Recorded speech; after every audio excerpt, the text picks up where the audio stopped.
c'est avec beaucoup de plaisir qu'on vous retrouve dans votre mag Sport à la Une, en espérant que vous avez passé d'excellentes fêtes de Pâques.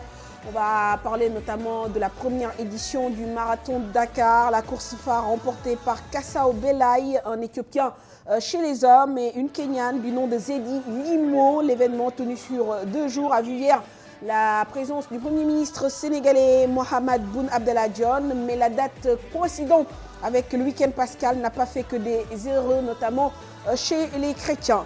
Football, retour sur les grands enseignements de cette 18e journée de Ligue 1. Première défaite de Génération Foot dans cette phase retour du championnat. La bonne opération est à mettre au compte de Niar Italie, vainqueur du Yaraf de Dakar. Ce soir, nous nous intéressons au rôle des éducateurs dans le foot sénégalais. Ils sont à la base de toute formation et de toute révélation. Aujourd'hui, ils sont plus de 6 000 à travailler dans l'anonymat avec des moyens dérisoires. Quelle place pour ces éducateurs? Pour en parler, nous serons sur place avec certainement l'un des plus célèbres d'entre eux, Pape Asdiak, éducateur et formateur. Foot africain, nous irons à la rencontre ce soir d'un illustre défenseur du Wydad de Casablanca. Il est devenu l'un des chouchous des supporters de par ses prestations. Mourtada Fall, ancien joueur de la Linguère de Saint-Louis, a fait son trou dans le championnat marocain. Tout à l'heure, nous procéderons également au tirage au sort du gagnant pour le maillot de Papi Guy Lobody. Et puis, belle pioche du côté des judokas à Madagascar au championnat d'Afrique. La délégation sénégalaise remporte 8 médailles, 7 en bronze, 1 en argent. Il aura juste manqué une distinction en or pour rendre l'expédition parfaite. Délégation qui est arrivée d'ailleurs tout à l'heure à Dakar.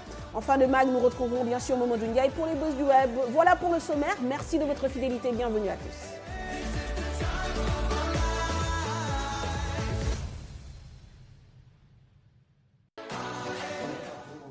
Bonsoir Malal Junior.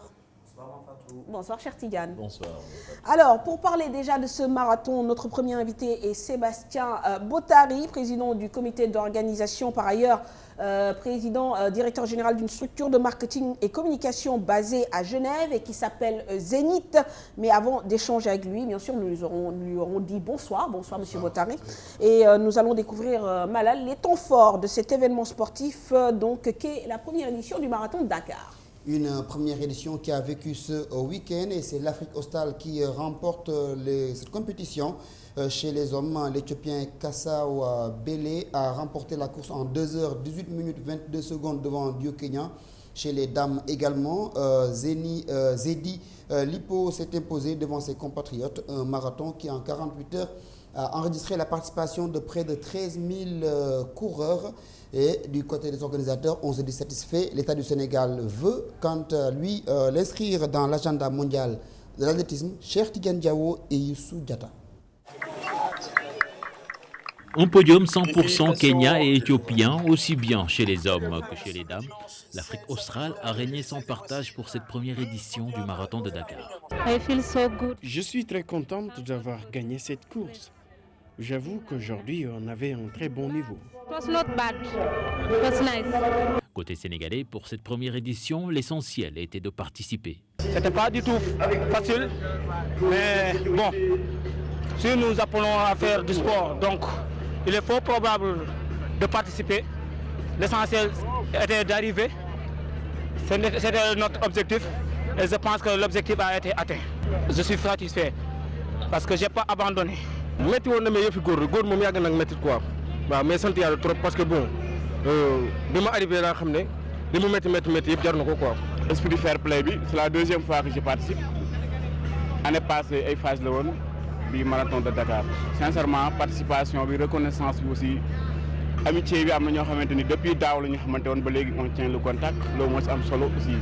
L'ancien champion olympique sénégalais apprécie à sa juste valeur cette première édition. Amadou Diaba espère que le Sénégal va titiller ses champions de l'Afrique australe à l'avenir. Que du positif et la joie des Dakarois, pour ne pas dire des Sénégalais, qui ont couru. Et cette massification peut vraiment nous servir au niveau de l'athlétisme sénégalais pour qu'on puisse avoir beaucoup plus de gens dans les clubs. C'est leur distance de prédilection, le Kenya et les Kenyans et les Éthiopiens, même au niveau international, au niveau du monde, même le record du monde est détenu par un Kenyan. Mais nous allons travailler petit à petit pour essayer de sortir un peu de l'ombre et avoir un Sénégalais qui va gagner un jour ce marathon. Le Premier ministre, lui, ne rêve que d'une chose, pérenniser le marathon de Dakar. Pour qu'il soit un marathon international, il faut qu'on organise successivement pendant 2 années, 2 éditions en respectant le cahier des charges de l'IAF, qui est la Fédération des fédérations d'athlétisme. Cette année, je pense que nous l'avons fait. L'année prochaine, nous ferons davantage pour encore être présents, respecter le cahier des charges et bien entendu, comme nous l'a demandé le chef de l'État, le président Macky Sall, ainsi avoir Dakar sur la carte mondiale des marathons du monde. Avec 8000 participants pour le marathon et 5000 pour le semi, le marathon de Dakar, de l'avis des organisateurs, a connu une franche réussite. Il reste à en faire un rendez-vous majeur dans l'agenda de l'athlétisme mondial. Voilà, cher Tidiane, merci, un succès populaire, on va dire, mais avant de parler notamment du contenu et des courses, voilà, de l'organisation, Sébastien, on va quand même vous interpeller sur la polémique qui est née à la suite de l'organisation de ce marathon, notamment sur le choix de la date du week-end pascal.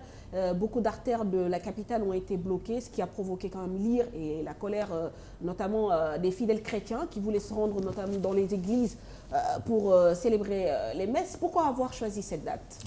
En fait, cette date a été choisie il y a 2 ans. Ce n'est pas un marathon qu'on organise à la dernière minute, ni en quelques mois. C'est un travail de longue haleine, comme vous avez pu vous en rendre compte. Et donc, si vous voulez, typiquement, on a décidé que ce serait le 2e week-end du mois d'avril. On essaie d'être dans une période, vous savez, il y a 2 temps dans l'organisation d'un marathon. On a les marathons dits d'automne et les marathons dits de printemps. Donc, on a décidé de se caler sur le marathon de printemps avec le 2e week-end du mois d'avril. Typiquement, l'année prochaine, ce sera le 2e week-end du mois d'avril, qui lui ne coïncide pas avec le week-end pascal. Donc je tiens à m'excuser pour les désagréments. J'ai entendu ici et là effectivement qu'il y avait eu des retards pour les gens qui se rendaient à la messe dimanche matin, donc on s'excuse platement, d'autant plus que je pense qu'on a beaucoup d'entre eux qui sont sportifs et qui auraient voulu participer aussi à cette manifestation. Donc voilà, au nom du comité d'organisation, non seulement... C'était pas fait exprès. Ah non, pourquoi ? On n'est pas là pour heurter les sensibilités de qui que ce soit. Non, il n'y a pas une volonté de blesser qui que ce soit. Non, le but c'est que ce soit un événement le plus populaire possible. Et pour rien vous cacher, on pensait que justement il n'allait pas y avoir trop de monde, mais en fait on a eu, comme vous l'avez vu, une forte mobilisation. Donc voilà. Oui, Sébastien, beaucoup se sont plaints également d'un manque de communication, puisque moi-même qui travaille dans la presse le matin, en venant au boulot pour aller couvrir cette manifestation, j'ai été bloqué presque après l'aéroport. J'ai pas pu accéder à mon lieu de travail et c'est finalement mon caméraman a dû marcher jusqu'à l'aéroport pour aller couvrir le marathon. Et la veille, on n'a pas entendu qu'il allait y avoir un plan de circulation. Un plan de circulation. Alors nous, on a eu un CRD que vous avez suivi qui s'est déroulé 3 semaines avant la tenue de la manifestation. On a fait des recommandations auprès des différentes forces de l'ordre, de la gendarmerie, avec un plan de circulation. Je pense notamment ici aux Almadies, puisque on est ici aux Almadies. Il y avait un plan de circulation qui n'a pas forcément été respecté à la lettre, on va dire. Mais après, c'est une première manifestation. On ne peut pas jeter la pierre sur certaines personnes qui auraient dévié de leur mission. Voilà, il faut... Après, il y a un autre critère qu'il faut prendre en compte, et c'est une question de culture et d'habitude. Toutes les capitales mondiales qui organisent un marathon, eh bien, pendant quelques heures, tout le monde sait que les artères vont être bloquées. Mais est-ce que là, c'est pas un déficit au niveau de votre communication à vous, on a essayé de faire un maximum de communication. Marathon. Vous savez, ça fait 1 an qu'on parle du marathon. On a fait une grosse campagne d'affichage, que ce soit sur la corniche, que ce soit sur, par exemple, je vais vous parler de Facebook. On a plus de 50 000 personnes sur Facebook. On a fait de la publicité aussi sur différents médias. Je ne vais pas tous les citer puisque voilà, on ne va pas leur faire de la pub. On a essayé de communiquer le plus possible, je dirais. Et quelque part, ça a marché puisque j'aurais pas eu autant de monde finalement. Après, voilà, les frustrations qui peuvent être liées à le fait que certaines artères sont bloquées pendant 2-3 heures, Ça, il va falloir aussi mieux communiquer à l'avenir et mieux indiquer à certaines populations que voilà, entre 8h et 10h, eh bien, il y aura des perturbations et pour que ça se déroule le mieux possible. Mais voilà, je reviens typiquement sur d'autres capitales. Paris, par exemple, je vais vous prendre les Champs-Élysées, sont bloqués alors que c'est l'artère principale de Paris, la plus touristique. Il y a des enjeux économiques colossaux quand on bloque les Champs-Élysées. C'est un week-end sportif, place aux sportifs. Voilà. Alors, parlons justement de sportifs. On a vu que vous avez voulu prendre large, en tout cas, dans l'organisation même de l'événement. Vous avez proposé plusieurs courses, les femmes, les juniors. Bon, il y a eu le semi-marathon et bien sûr la grande course donc, du marathon. Aujourd'hui, on parle de 13 000 participants, comme le précisait cher Tidiane Diao. Est-ce que pour vous, c'est un succès populaire? Je pense que, comme vous l'avez dit, il y a plusieurs formats. Donc typiquement, quand on fait courir des femmes sur une course qui s'appelle la Dakaroise, courir pour une cause, puisque comme vous le savez, eh bien, les fonds qui ont été récoltés à travers les inscriptions ont été reversés à la LISCA, donc la lutte contre les cancers féminins. Ça parle beaucoup aux femmes. Elles sont venues pour défendre une cause sur une distance qui n'est pas non plus extraordinaire, puisque c'était 5 km. 5 km. D'ailleurs, c'est pas un exploit sportif. On est là pour courir pour une cause, c'est la santé. Parce que comme vous le savez, quand on fait du sport, c'est très important aussi pour la tête.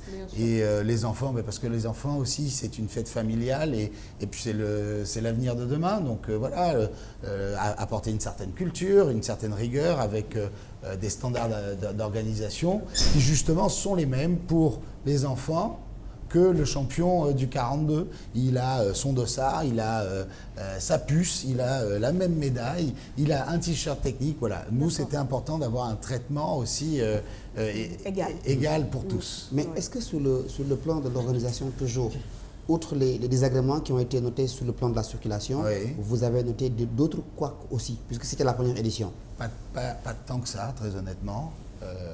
Il y a des réajustements à faire. Mais pas, non, outre mesure. Au contraire, je dirais que j'étais surpris par la qualité de tous les services qui nous ont aidés à mettre en place cette manifestation, que ce soit le SAMU, les sapeurs-pompiers, les volontaires. Les volontaires ont fait un travail incroyable. Mais certains ont et parlé sans eux, de bancarisation du village à la place de l'Obélisque. Ah, il était ouvert pour tous. Peut-être que le fait qu'il y ait cette bâche, c'est... je sais pas, non, c'était pourtant ouvert et assez populaire. Il y a eu des jeux, il y avait des animations, des lots à gagner. Je ne vais pas dire tous les partenaires qui ont fait gagner des lots, mais non, c'était assez populaire. Alors, il y a eu un précédent l'année dernière avec le marathon Eiffage qui a aussi connu un gros succès, mais aussi on a remarqué qu'il y avait eu une grosse campagne de communication. Est-ce que vous vous êtes inspiré de ça pour finalement lancer votre projet ou c'est un projet qui a précédé l'organisation de ce marathon Eiffage? Pas du tout. Comme j'ai dit, ça fait 2 ans que nous on travaille sur ce marathon. Et au moment où on a enclenché, en 2015, eh bien, on nous a dit « Ah, attention, Eiffage va en faire un pour les 90 ans d'Eiffage en 2016 ». Donc on a dit bon, « On ne va pas faire 2 marathons en 2016, laissons-leur faire leur course » qui d'ailleurs, je le souligne, était très bien organisée. J'y suis allé l'année dernière. Et donc naturellement, eh bien... voilà, mais par contre, on ne s'en est pas inspiré puisque c'est notre métier. Vous aviez déjà votre projet. Mais un marathon que vous comptez organiser pratiquement tous les ans, pourquoi vous avez choisi Dakar? Qu'est-ce qui vous a motivé à venir à Dakar pour ça? Alors, je vais vous répondre. C'est qu'on a eu des contacts avec les autorités Dakar, enfin sénégalaises. Sportives ou étatiques? Étatiques, suite au succès du marathon du Gabon, qui est, avec le marathon d'Afrique du Sud, le seul à être labellisé par l'IAAF.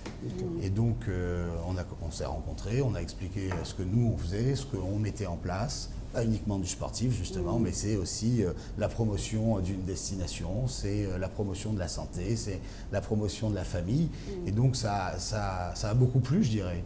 Et c'est à partir de là que, eh bien, on a commencé à travailler depuis 2 ans, comme je vous le disais. Très bien. Alors, oui. Oui, le Premier ministre, voilà, justement. On en parlait tout à l'heure, essayer de labelliser ce marathon de Dakar et d'en faire un rendez-vous dans l'agenda de l'athlétisme mondial. Comment s'y prendre exactement? Alors, il y a des règles. Monsieur Diac les connaît aussi, il faut respecter un cahier des charges. Et on ne peut pas avoir un marathon labellisé après une édition, ça n'existe pas. Il faut d'abord avoir une première édition qui respecte un cahier des charges bien précis, tant sur la participation que sur les athlètes, les le performances tracé. sportives, non? Pardon? Les performances sportives Les performances aussi sportives, la parité homme-femme, des internationaux. Bref, toute une série, je dirais, de points importants à mettre en place 2 ans de suite. Et si au bout de la 2e année, eh bien, vous avez rempli ce cahier des charges, de facto, la 3e année, vous avez un label et je pense qu'on peut y arriver. En tout cas, avec ce qu'on a mis en place la première année, normalement, on doit y arriver. Est-ce qu'on peut avoir une idée du coût global par rapport à l'organisation? On n'a pas encore terminé les derniers chiffres parce qu'il y avait aussi des primes par rapport au temps qu'on allait faire. Typiquement, on était parti sur un chrono à 2,14, 2,15. Okay. Et là, on est à 2,18, donc il faut encore recalculer. On a deux athlètes en 2,18 dans la même minute, ce qui est assez rare aussi. Voilà, on n'a pas les coûts précis pour l'instant. Alors, juste peut-être une suggestion, en tout cas une interrogation. Bien sûr. Vous avez parlé de la promotion de la destination Sénégal. Oui. C'est un point hyper important parce que j'imagine que ce marathon a un coût aussi très très important. Est-ce que vous pensez que l'année prochaine, en organisant ce marathon de Dakar, vous allez aussi essayer d'attirer la venue de touristes qui vont venir d'autres pays pour justement donner aussi un impact économique? Bien sûr, je peux vous répondre déjà. La première année, ce genre de manifestation touche à 95% les Sénégalais, les Dakaroises et les Dakarois. Il ne faut pas dire que dès la première année, vous allez faire venir tout de suite des touristes. Néanmoins, je peux vous dire qu'il y en a beaucoup qui sont déjà venus. Il y avait des Français, il y avait des Turcs, des Anglais, des Espagnols, des Japonais, plus de 40 nationalités différentes représentées. Ça n'a pas un impact tout de suite. Néanmoins, l'année prochaine, je pense que tout de suite, on va sentir les efforts qui ont été mis en place la première année. Et après, une fois de plus aussi, je crois que le tracé qui a été mis en place, que vous connaissez maintenant, fait vraiment la promotion de cette ville et de cette destination, en passant par des endroits très touristiques, que ce soit la Porte du Millénaire, la Place du Souvenir, le Monument de la Renaissance, la promotion aussi d'endroits, je dirais, plus populaires, avec le village de Ouakam, Blaise Diagne. On a mis aussi en avant les Almadies, un quartier résidentiel, c'est aussi quelque chose d'important. Mais ça ne plaît pas à tout le monde, mais ça fait partie de Dakar et ça fait partie des beautés de Dakar.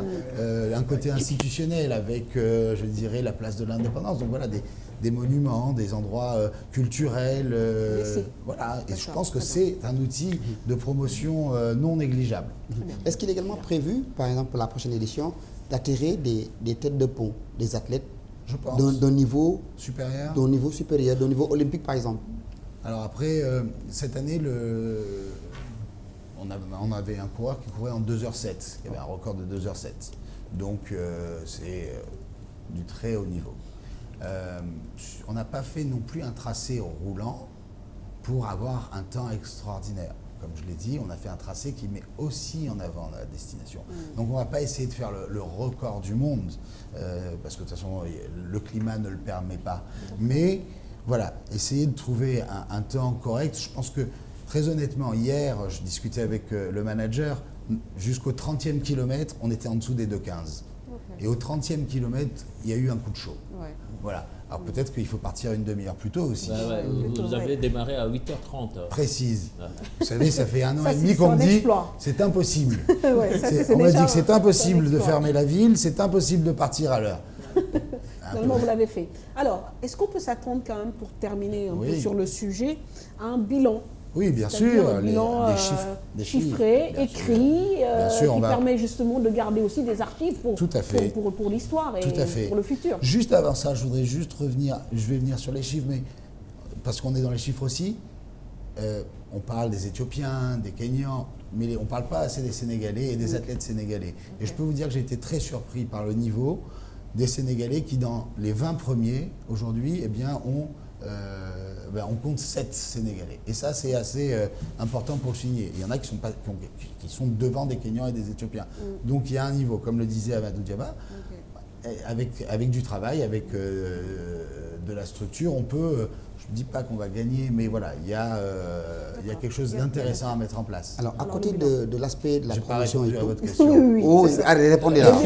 Avant que je n'enchaîne. Il faut pas blesser je voulais parler des Sénégalais, j'avais peur qu'on m'oublie. Bien sûr, c'est normal. Allez-y. On va faire un compte-rendu, surtout sur tous les moyens qui ont été mis en place, que ce soit sur la communication, que ce soit sur, je dirais même, les quantités d'eau qu'on a utilisées. Plus de 60 000 litres, je peux vous le dire. Des ravitaillements, des sapeurs-pompiers, voilà. Très bien. La C'est campagne de important. com aussi, le coup. Comment? La campagne de com. La campagne de com, oui. C'est important. Bien sûr. Alors, Malade, moi, on j'aimerais va juste savoir, terminer avec vous. ce marathon, quelles sont les retombées que la Fédération sénégalaise d'athlétisme peut attendre? Parce qu'on sait que l'athlétisme sénégalais est en souffrance depuis quelque temps, on ne gagne plus rien. Ouais. Que ce genre d'événement, est-ce que ça peut apporter, si oui, quoi à la Fédération sénégalaise d'athlétisme? Sur le volet financier, je les laisserai répondre. Techniquement, Non, sur le plan athlétique. Voilà. Techniquement, je pense que voilà, c'est notre métier, donc on a un savoir-faire. On travaille avec des grands professionnels. Je pense notamment à Jean-Marie Graal, qui est une personnalité dans le monde du running, qui a fait le tracé des plus grands marathons du monde, vraiment, honnêtement, qui est venu 3 fois à Dakar pour faire ce tracé que vous avez vu. Donc travailler avec Jean-Marie Graal, qui est grade A auprès de l'I2F, c'est quand même quelque chose de très intéressant. René Auguin, Benjamin Soros sont des professionnels aussi de l'athlétisme. Et puis après, notre expérience fait que on partage, parce que nous, on ne peut pas réussir non plus sans l'appui, je dirais, des locaux. On ne peut pas arriver, on se dit, voilà, ça va se passer comme ça, et puis non, on a été aussi à même de travailler avec eux, et je félicite, excusez-moi, et salue d'ailleurs Fatou Sissoko, qui est une personne remarquable. Mais oui, c'est un échange, parce que voilà, je pense qu'on a un certain savoir-faire non négligeable, et donc on peut tous travailler ensemble et progresser. Voilà, Sébastien Bottary, merci beaucoup. Je rappelle que vous êtes le président du comité d'organisation de ce marathon de Dakar qui a vécu donc sa première édition ces samedi et dimanche. Alors, on va parler de beach soccer. Évidemment, vous aurez remarqué la présence donc d'un célèbre éducateur de foot, puisque le dossier de ce soir s'intéresse aux éducateurs, aux écoles de football et à ces jeunes. Il s'agit de doyen doyen As Diack. Monsieur Diack, bonsoir. Et voilà, et merci donc de nous accompagner sur ce plateau. Mais auparavant, avant de parler bien sûr de ce dossier ô combien important et certainement avec beaucoup de révélations de votre part, intéressons-nous d'abord au beach soccer. Avec le Sénégal qui achève sa préparation en vue de la prochaine Coupe du Monde avec 2 victoires aux dépens du Maroc, 4-2 vendredi puis 4-1 ce dimanche. Les rencontres se sont déroulées au stade de beach soccer installé au centre Jules-François Bocandé de Toubab Dialaw, un stade de beach soccer qui porte désormais le nom du manager général de cette équipe nationale, Ibrahima Ndiaye Chita. Alcine Ndiaye et ses coéquipiers quitteront Dakar vers le 20 avril pour aller rejoindre les Bahamas où se déroule cette Coupe du Monde du 27 avril au 7 mai. Le Sénégal loge donc dans la poule A avec le pays hôte, les Bahamas, la Suisse et l'Équateur. Voilà, merci cher Tidiane. On enchaîne avec la Ligue 1 et la 18e journée. D'abord avec cette première défaite en phase retour pour Génération Foot qui a chuté devant une équipe pourtant relégable, l'US Ouakam. Les académiciens se sont inclinés sur le score d'1-0, un but encaissé dès la 39e minute et marqué par Papsen. Malgré cette défaite, Génération Foot garde une avance confortable en tête de classement. Ouakam reste encore relégable. Voilà le but donc de Papsen marqué à la 39e minute. Ouais, c'est pas mal. C'est bien de les voir jouer en blanc, les joueurs de Génération Foot. Ah bon? D'accord. On les voit qu'en grenat. Qu'en grenat, ça change un peu. On enchaîne avec un match très attendu, cher Tidiane. Oui, celui entre le Giraffe de Dakar et NGB. La victoire est allée au Galactique. Matarlo a ouvert le score pour Niaritali à la 27e minute avant que Welengay ne mette le but du break quelques minutes plus tard, 35e plus exactement. Cette victoire permet à NGB de grimper à la seconde place du classement. Et Malal va nous parler de GFC US Gorée. Le Guédiawaye Football Club tenu un échec sur son terrain de Amadou Barry par l'équipe de l'US Gorée. Score final 1 but partout. Ce sont les insulaires qui ont ouvert le score à la 54e minute de jeu par Malik Diop. Et les Crabes sont revenus à la marque par l'intermédiaire d'un des joueurs de cette équipe qui a réussi donc à égaliser à la 62e minute de jeu. Il s'agit de Arona Sen. Du côté des entraîneurs de GFC, déjà on parle de 2 points perdus à domicile puisque Guédiawaye est deuxième et se bat pour rester donc ou rattraper Génération Foot au moment où l'US Gorée, champion en titre, se bat pour donc ne pas aller en Ligue 2. Les réactions des entraîneurs Bassoir Diaby de l'US Gorée et Cheikh Gueye du GFC. En face, deux équipes déterminées. Nous d'abord à sortir du bas du tableau, à coller peloton de tête. Maintenant, on prend un point, on ne crache pas dessus, mais on est un peu dessus. Surtout que depuis quelques temps, on ne marque pas. On mène au score, ensuite on s'est fait rattraper. Ça fait un peu mal. On pouvait conserver, avec une meilleure organisation, conserver le résultat. Mais sur une erreur individuelle, on prend un but. Depuis quelques temps, on ne perd presque pas. Maintenant, il faut essayer de gagner. La réaction, c'est que c'est triste de perdre 2 points ici au terrain. Parce que nous, vraiment, ce qu'on voulait faire, c'est de remporter les 3 points et de la coller un peu devant. Mais c'est pas comme c'est impossible aujourd'hui parce qu'on joue avec une équipe aussi qui est en bas du classement et qui voulait aussi un point. Il faut reconnaître aussi que ce sont les équipes d'en bas, ils ont aussi besoin de points. Certes, nous, la situation là où nous sommes, on devrait vraiment gagner ce match pour être devant. Mais le foot est ici, on a tout fait pour marquer le deuxième but, ça c'était pas possible. Donc on s'en remet au jeu du football, c'était le foot. On a fait tout pour gagner ce match, on n'a pas le gagné, on était devant une équipe goréenne qui voulait vraiment un point et il l'a arraché. Voilà, donc c'était Cheikh Gueye, coach de GFC Bassoiré Diaby. Sans plus attendre, cher Tidiane, les résultats de cette 18e journée. Oui, avec NGB Diaraf 2-0, US Wakam qui bat Génération Foot 1-0, Lingersat de Mour, match nul, 1 but partout. Casasport, Aizwan, 0 but partout. Djambar qui s'impose 2-1 devant Tenguet FC, Guédiawaye FC, US Gorée 1 but partout. Et Ndiambour qui s'impose 1-0 face à Bourg Petite Côte. Ce qui donne au classement Génération Foot toujours leader avec 37 points plus 16. Deuxième NGB 30 points plus 12. Troisième Guédiawaye FC 30 points plus 4. Quatrième Diaraf 28 points plus 4. En bas de tableau 13e Ndiambour 16 points moins 13. 14e US Gorée avec 14 points moins 7. Voilà, merci cher. Avant d'introduire donc notre dossier, quand même remercier un nouvel arrivant. On a un nouvel invité dans ce mag et c'est pas un des moindres, c'est notre nouveau partenaire pour l'émission, Oumou Informatique, qui nous rejoint donc dans ce rendez-vous sportif. Et donc on remercie évidemment ce nouveau partenaire en espérant que le compagnonnage sera fructueux.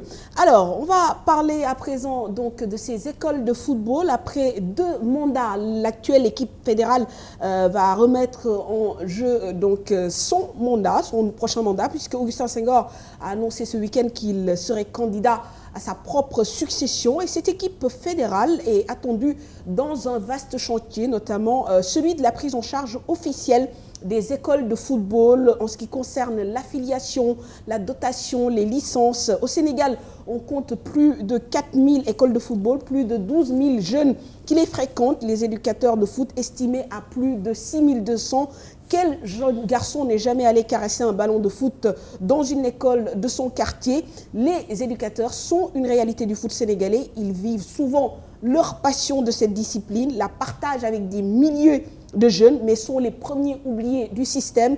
Suivons ce reportage de Momodou Ndiaye, des images de Pape Faraning, la voix de Pape Faraning, des images de Youssou Baro, autant pour moi. Il court sur les terrains sablonneux, jour de semaine, week-end et jours fériés pour former les jeunes, disposent les polos.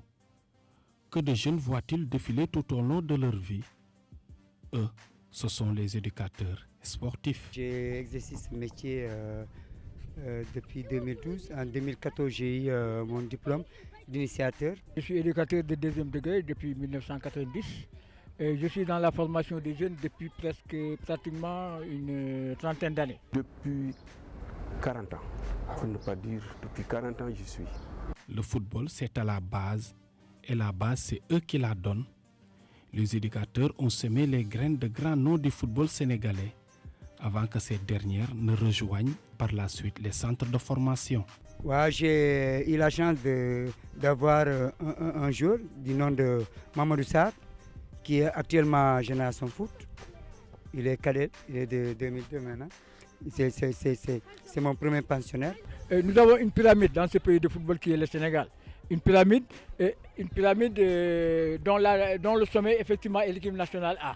Il y a l'équipe locale, les espoirs, il y a les juniors, il y a les cadets. Mais je pose la question, où sont les minimes? Les minimes qui sont le socle. On n'a pas d'équipe nationale minime. Ce qui dit quoi? Ce qui veut dire quoi? Que les écoles de football n'ont pas de statut juridique. Oubliés et souvent relégués au second rang, les éducateurs sont avant tout des passionnés. Mais leur motivation est souvent freinée, notamment par le manque de moyens. C'est d'être reconnu, d'être aidé. Je disais tout à l'heure que par rapport... Je donne l'exemple. Il y a des gens qui passent leur vie, on peut dire. Je dis, c'est ça qu'il faut qu'on les aide. Pour les écoles de football, il y a le problème de logistique, effectivement, le matériel. Il y a les ballons, les décharges, les pelots, le matériel didactique qui les manque. Et souvent, ce sont des cotisations ou bien des apports de mécènes qui les permettent de s'en sortir. Les moyens que la Fédération internationale de football attribue aux fédérations, je ne dirais pas aux fédérations sénégalaises, aux fédérations nationales africaines, devraient effectivement, n'est-ce pas, être transférées au football des jeunes. Plus de 4000 écoles de football sont recensées sur l'étendue du territoire sénégalais. Près de 12 000 jeunes seraient concernés. Au total, il serait près de 6200 encadreurs, pour le souvent des bénévoles. Le sacrifice que nous faisons, c'est que nous nous impliquons. D'ailleurs, pour vous imaginer le sacrifice que nous faisons, on nous surnomme souvent, on nous prend souvent pour les fous du village. C'est-à-dire, regardez-le, il est en train de traîner avec les gens, les jeunes, il n'a pas le temps, il doit aller chercher un métier, il n'a pas de métier. Alors que ce que nous faisons, c'est tout simplement quelque chose d'extraordinaire. C'est difficile, depuis 2012 à nos jours, bénévolat. Chaque jour, matin, soir, dimanche matin, ça demande un sacrifice. Le travail, tout le travail, c'est la base, les fondamentaux. Et les gens là, jamais on les dénomme. C'est pas reconnaissant. Qui dans le quartier trouve la nécessité ou sent la nécessité de prendre les jeunes et maintenant de travailler avec eux. Et sur un double plan, les sécuriser par rapport aux dangers de la vie, la mer, n'est-ce pas, le fait de traîner quand ils ne sont pas à l'école, mais surtout aussi de les encadrer dans leurs études. Il m'arrive quelquefois de former des joueurs qui me traversent pendant les vacances, qui n'amènent ni maillot, ni matériel à l'école de football, alors qu'ils sont formés, nés, formés, grandis, à l'insu de leurs parents par les éducateurs. Il y a un réel engouement pour les écoles de football, et cela ne date pas d'aujourd'hui. Évidemment, tout le monde ne peut pas devenir Djambar ou Génération Foot. Mais ces éducateurs de foot méritent une attention toute particulière, car ils sont le point de départ d'une formation sportive, mais aussi humaine. Voilà, merci à Mamadou Ndiaye, Youssou Baro et Pape Faraning. Doyen, déjà une première réaction. Est-ce qu'ils ont dressé le diagnostic de ce qui se passe dans les écoles de foot? En tout cas, la manière dont vous êtes perçu. Oui, tout d'abord, avant de commencer, je vous remercie pour m'avoir invité à cette émission. Et deuxièmement, je profite de l'occasion pour saluer l'ensemble des écoles de football. Bon, en commençant, je vais vous dire qu'actuellement, la petite catégorie est le parent pauvre du football sénégalais. Ça, incontestablement, de par son organisation et par sa gestion. Pourquoi? Moi qui vous parle, j'ai créé la première école de football au Sénégal, je l'ai créée en 1963. L'école du Foyer France-Sénégal. Et jusqu'à maintenant, je suis sur le terrain avec les enfants. Ça fait 54 ans que je suis dans le métier, dans ce métier. Dans toutes les instances du football sénégalais, j'ai fait partie. J'ai été au niveau fédéral, commission technique jeune, direction technique nationale. J'ai été entraîneur adjoint national de l'équipe nationale cadette du Sénégal avec Feu Pape Diop, de Gauche Paye. J'ai été au niveau des ligues, dans les commissions techniques jeunes. Les 4 présidents des ligues qui ont passé au Sénégal, j'étais au milieu, depuis 1972, j'étais dans ce milieu. Et j'ai toujours constaté un délaissement total de la petite catégorie au niveau du Sénégal. Pourquoi? Ça, incontestablement. Ce que je vois actuellement, au niveau des écoles football, l'éparpillement des écoles football ne permet pas une gestion saine. Il faudrait que les écoles football se regroupent dans une structure reconnue et tout, pour pouvoir et maintenant défendre leur truc. Parce que là, les écoles football, actuellement, il y a combien de licenciés? 4 000, je ne sais pas combien de gosses de licenciés. Mais c'est dans un secteur informel. Mais c'est la faute à qui? C'est la faute aux écoles de football ou aux instances qui dirigent le football? Non, ça je m'adresse aussi bien aux écoles, c'est ce qui dirige le football. Parce que les écoles de football, c'est la base du football. C'est le baba du football, les écoles de football. Donc le football. Parce que vous savez, il y a deux choses qui football. Je l'ai dit, le football, il y a deux. Incontestable. Il y a le savoir jouer au football, acquérir les notions footballistiques. Et pour acquérir les notions footballistiques, il faut passer par les écoles. La formation, l'animation, la préformation et la formation. Voilà les trois bases du football. Mais est-ce que au niveau de la direction technique nationale, vous qui êtes présent dans ce milieu depuis 53 ans, vous avez un représentant, ne serait-ce qu'un seul représentant des formateurs de la petite catégorie au sein de la direction technique nationale? Je ne suis pas le seul représentant. Je dis, je suis membre. Non, c'est une question. Je suis avant tout technicien. Non, j'ai dit, est-ce que au sein de la direction technique nationale, vous, les formateurs de petite catégorie, aviez un représentant dans cette direction technique nationale-là? Non, ce n'était pas organisé. C'était pas défaut d'organisation. Moi qui vous parle, je vais vous donner un exemple. Peut-être que le Sénégal ne se rappelle plus. Nous avons eu, durant l'année où Général Gueye a fait son coup d'État en Côte d'Ivoire, je ne sais pas quelle année, je me rappelle bien, au niveau du Sénégal, par le biais de la coopération française et du ministère de la Jeunesse et des Sports de feu Iba Gueye, nous avions eu à organiser la Coupe d'Afrique des Nations de lutte contre la drogue au niveau des écoles de football jusqu'à un tournoi final national à Dakar. Et ça c'est passé inaperçu. La fédération était impliquée? Non, j'ai dit c'est passé inaperçu parce que nous avons eu, dans le cadre, même ce cadre de l'amicale nationale des encadrés d'école de football, à organiser en collaboration avec la coopération française et le ministre de la Jeunesse et des Sports, à organiser la Coupe d'Afrique de lutte contre la drogue, financée par la coopération française, équipée. Toutes les équipes étaient équipées par la British Petroleum. Et nous avons eu à organiser un tournoi national avec 10 régions, 10 sélections d'école de football à Dakar. Il a fallu que le général Gueye fasse son coup d'État pour que le projet soit. Très bien. Mais la finale devait se donner en Côte d'Ivoire. Donc voilà une organisation qu'on devait quand même profiter. Il pourrait profiter. Alors. Mais justement, vous dites que ce football jeune est le parent pauvre du football sénégalais, alors que le peu de satisfaction que nous avons actuellement, on l'a grâce à cette petite catégorie. Jérôme, je vais vous donner un exemple. Mon équipe à moi, mon club à moi, c'est le Jaraaf de Dakar. Oui. La force du Jaraaf avant, c'était l'école de football, c'était la formation. La force de la Jeanne d'Arc avant, c'était la formation. L'US de la formation. Ces clubs ont perdu tout ça. Ces clubs ils ont tout délaissé. Donc on ne peut pas se réveiller un bon matin et être un footballeur sans passer par la baba du football. Le football, on l'apprend.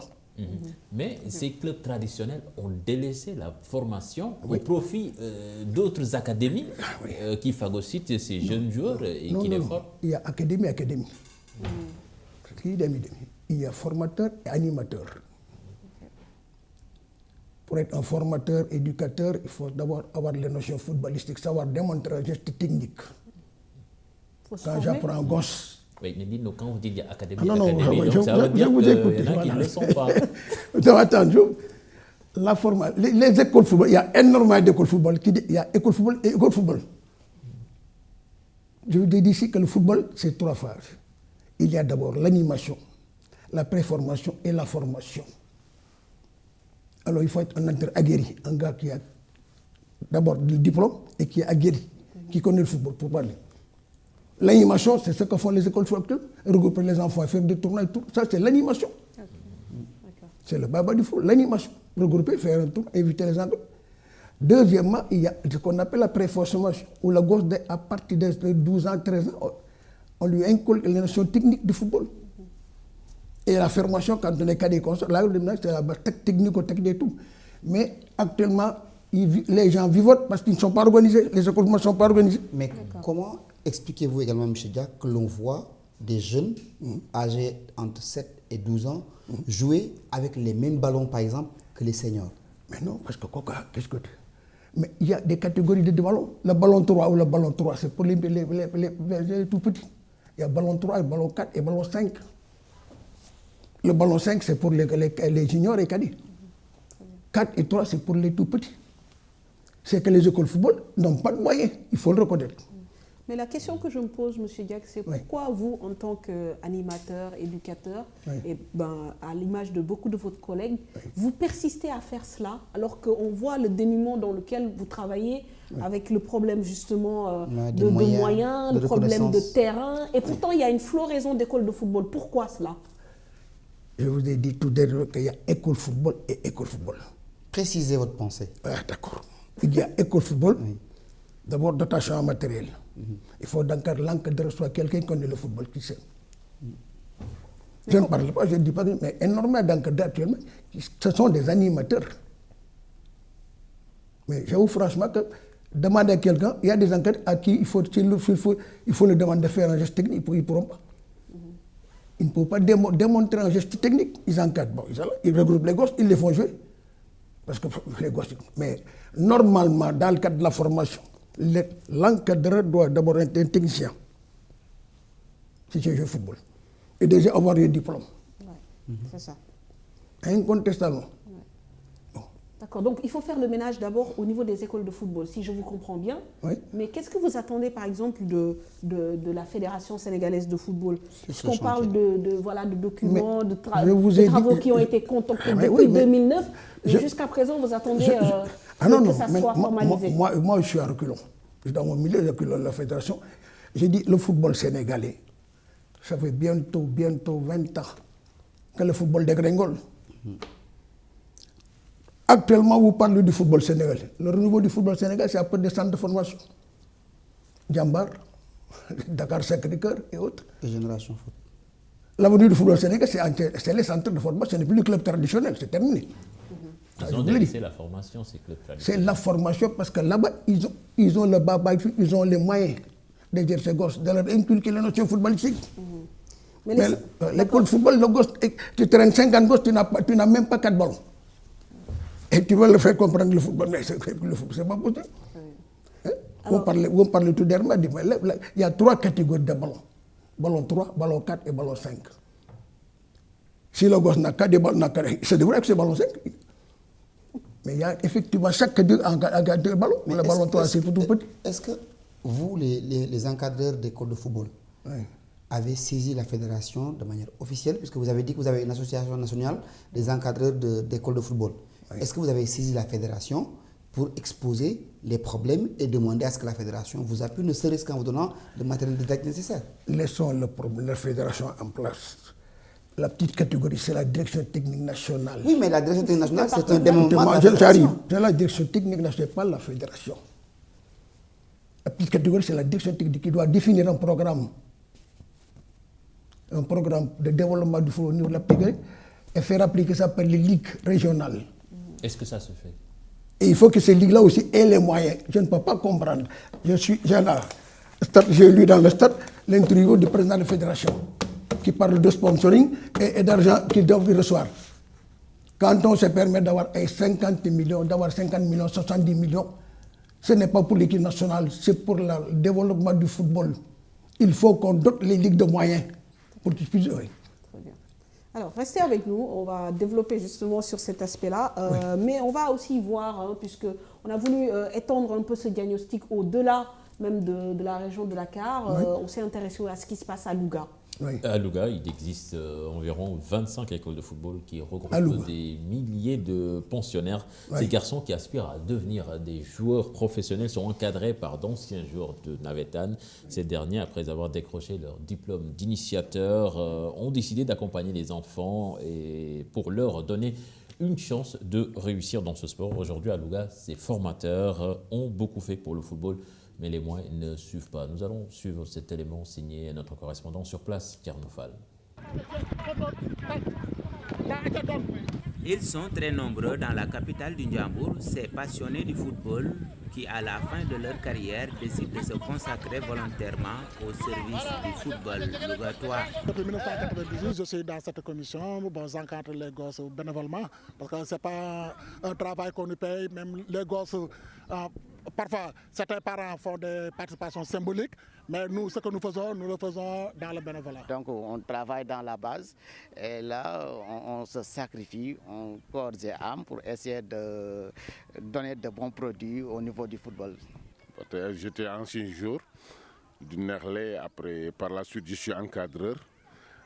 À la suite, j'ai vu que le football, ça se trouve à la base. C'est pour cela que je me suis retourné en arrière, d'essayer de former. La principale mission de ces entraîneurs éducateurs de football, comme on les appelle, est d'assurer le développement sur le plan sportif, psychologique et éducationnel de leurs élèves pour qu'ils puissent devenir des joueurs professionnels. Donc le rôle principal, c'est juste pour l'instant la formation. On s'occupe des gosses.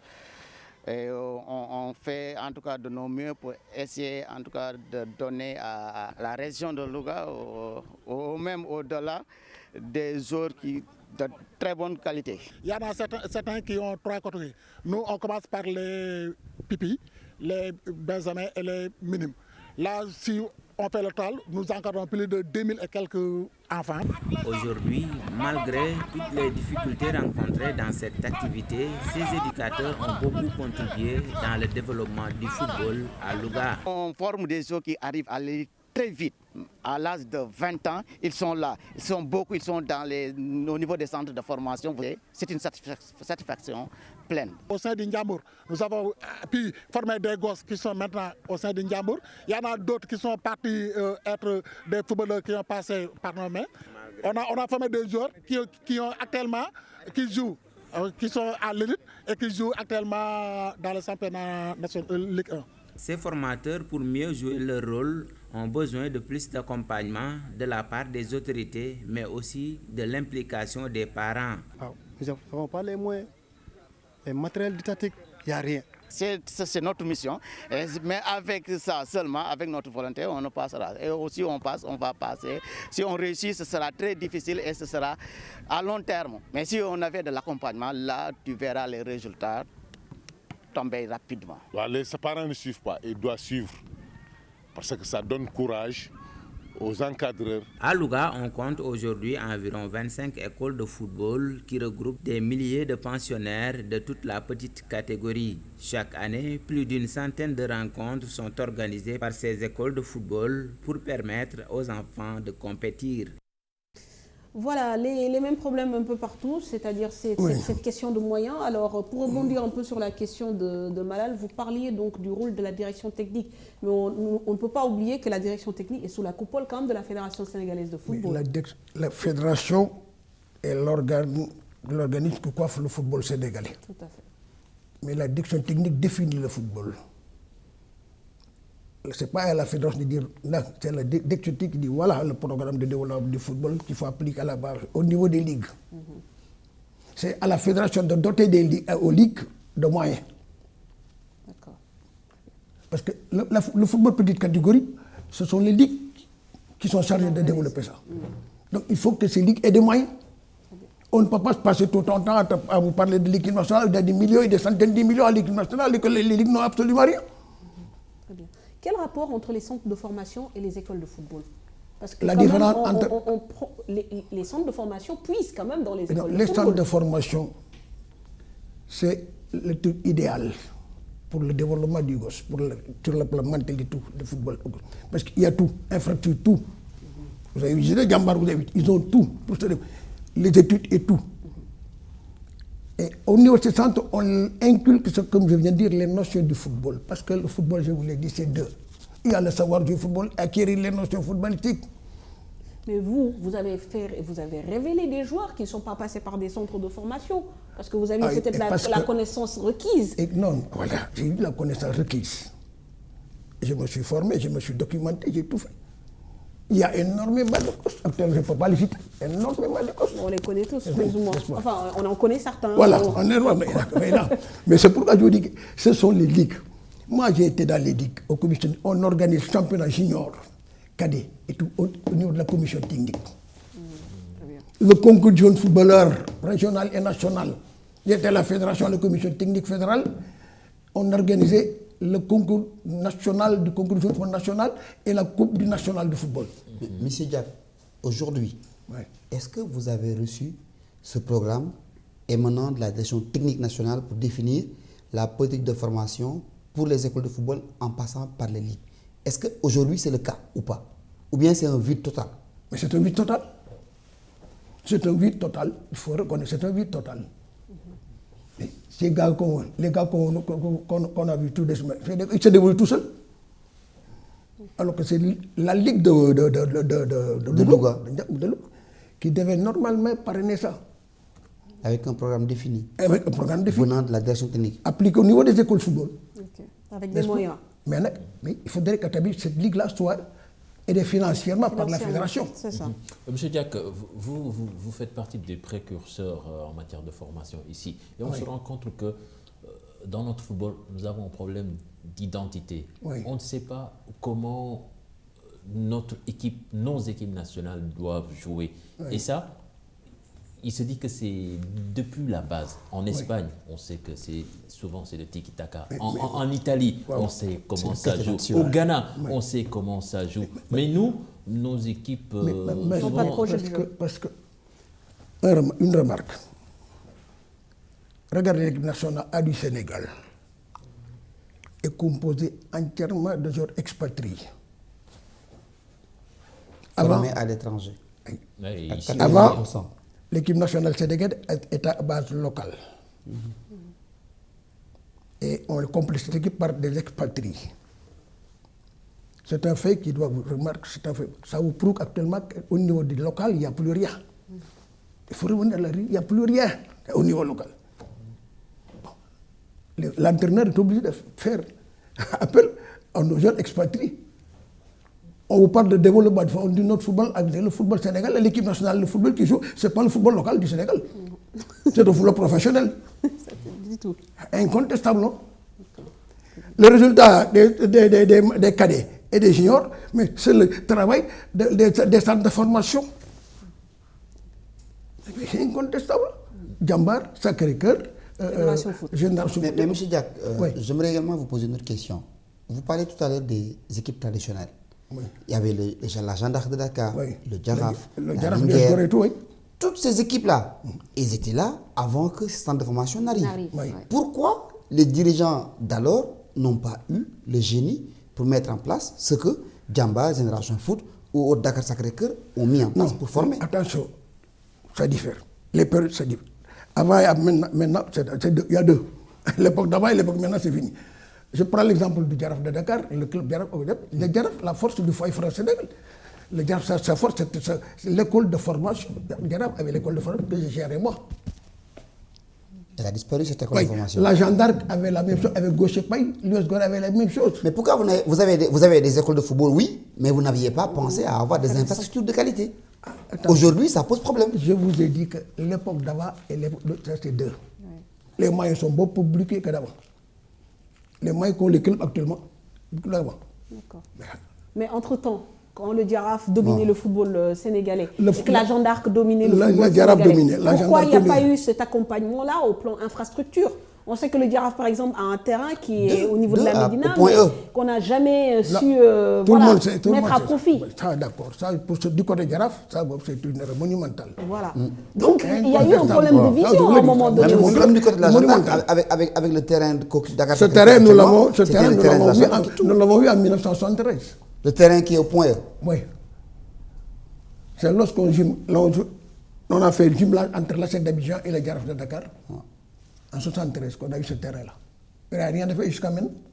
Donc, Mais il y a eu un problème de vision donc, des dirigeants sportifs. Oui, mais c'est là où... Ça, incontestablement, il y a quand même une cassure entre les dirigeants d'avant et les d'aujourd'hui.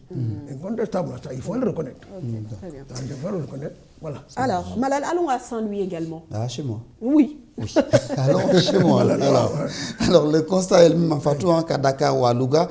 Les encadreurs sportifs ont également joué un rôle essentiel dans le développement du sport au niveau national à la base, mais ils sont toujours laissés en rade au moment de se partager les dividendes. Les contrats sont souvent signés à leur insu, une manière de s'arrêter sur le rôle simplement de ces encadreurs au niveau national. À Saint-Louis, les experts se prononcent. Beaucoup d'encadreurs ont subi cette injustice, suivant ce reportage d'Ousseynou Diop et de Habib Sek.